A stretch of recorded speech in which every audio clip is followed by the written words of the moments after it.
ಒಂದೇ ಒಂದು ಬಿಂದು ನೀರು ನಮ್ಮ ಶರೀರಕ್ಕೆ ತಾಗದಿರುತ್ತೇನೆ. ಸಾಯಬೇಕಾದಲ್ಲಿ ನೀವು ಬೇಡ ನಿಮಗೆ. ಹಾಗಾದರೆ ನಾನು ಯಾರು, ನನ್ನ ಯೋಗ್ಯತೆ ನಿಮ್ಗೆ ಗೊತ್ತಾಗಲಿ. ವಿಶ್ವಾಕಾರವನ್ನು ತಾಳ್ತೇನೆ.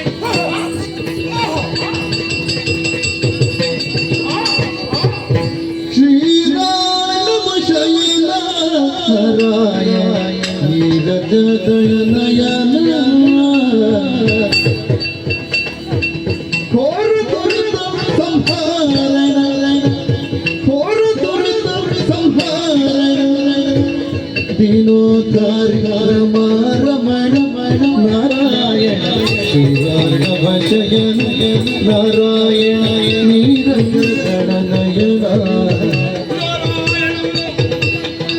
ಜಯ ಜಯ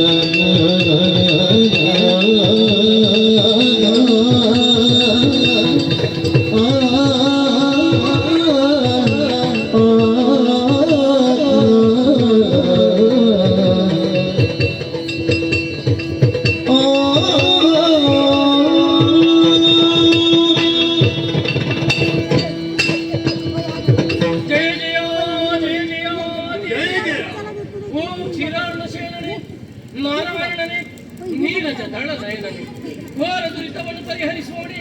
ಓ ಶ್ರೀಹರಿ, ಅಜ್ಞಾನದಿಂದ ಕಂಗೆಟ್ಟಂತಹ ನಮಗೆ ಸುಜ್ಞಾನ ಉಳಿದ ಮೇಲೆ ನಾವ್ಯಾರು ನೀನ್ಯಾರು ಸ್ಪಷ್ಟವಾಗಿ ನಾವು ಅರ್ಥ ಮಾಡಿಕೊಂಡಿದ್ದೇವೆ.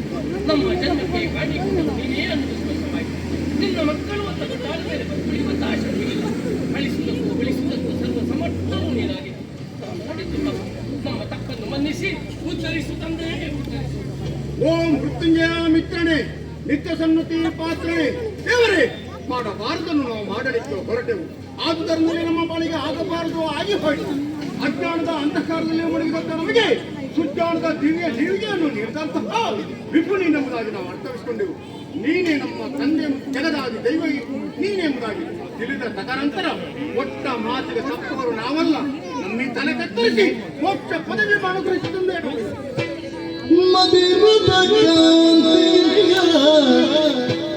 ನಿನಗ ಮಧು ಎಂದೆನು ತಲೆ ಮತ್ತದೆ ಕಠಿಣ ಕರ್ಕಶನಾದ ನೀನೇ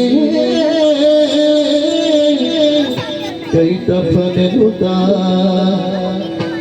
ಮುದದಿ ಹೆಸರಿಸಿ ಅಂದರಿಂದರಿ ನಿಮ್ಮಿಷ್ಟದಂತೆ ನಡೆಸುವೆನೆಂದ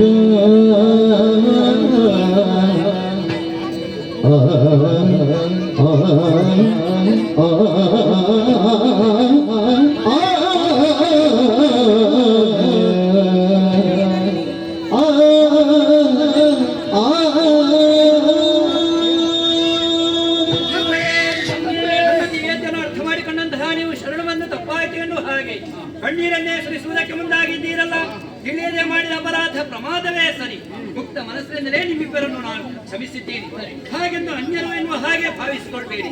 ನನ್ನ ಅನುಭವವೇ ತೀರಾಗುವುದೇ. ಕಿವಿಯ ಕಿಲ್ಬಿಷವನ್ನು ನೀರಿಗೆ ಎಸೆದಾಗ ಆ ಮೂಲಕವಾಗಿ ಜನಿಸಿಕೊಂಡು ಬಂದವರು ನೀವು.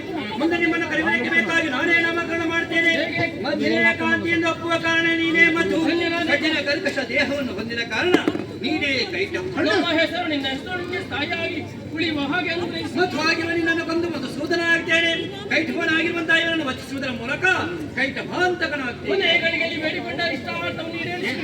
ನಿಮ್ಮನ್ನು ಕೊಲ್ಲುವುದರ ಮೂಲಕವಾಗಿ ನಿಮ್ಮ ಮೇಧಸ್ಸನ್ನು ಜನತೆಗೆ ಸುರಿದು ವೇದಿಕೆಯ ನಿರ್ಮಾಣವನ್ನು ಮಾಡ್ತೇನೆ. ವಿಶಾಲವಾಗಿರುವಂತಹ ಶರಥ್ಯ ಮಧ್ಯೆ ಪದ್ಮ